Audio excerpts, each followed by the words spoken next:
Here, there's to be a new agency to deal with the growing threat to our health from dangerous infectious diseases. The Chief Medical Officer for England, Sir Liam Donaldson, said the growth of foreign travel and a warmer climate were largely to blame. He said that we underestimated the risk of infectious disease at our peril.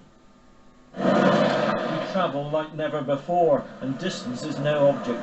Every year, UK residents make 56 million trips abroad, but as we move, so do the bugs that cause disease. And bugs recognise no boundaries. At the Hospital for Tropical Diseases, they've seen 30 new infectious conditions since the 1970s, diseases that are increasingly difficult to treat.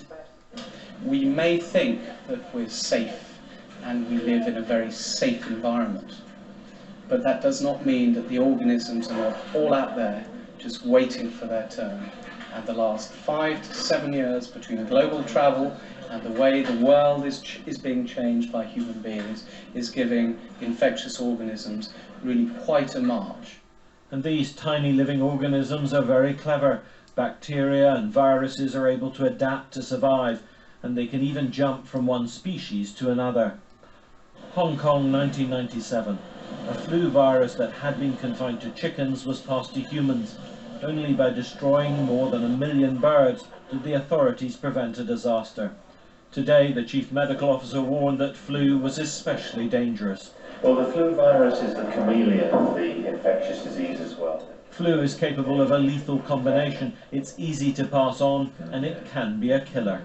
If that combination should ever come about as a result of an incident like the Hong Kong incident, then we would get another worldwide pandemic of influenza where large numbers of people would be affected and large numbers of people could possibly die.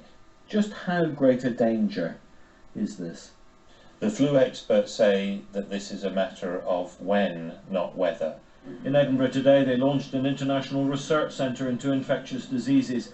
In England, a new agency will now have the job of fighting this hidden enemy. It's just 30 years since some senior doctors believed that the West had conquered infectious diseases, while the arrival of AIDS, of new variant CJD, and the return of TB have all put paid to that.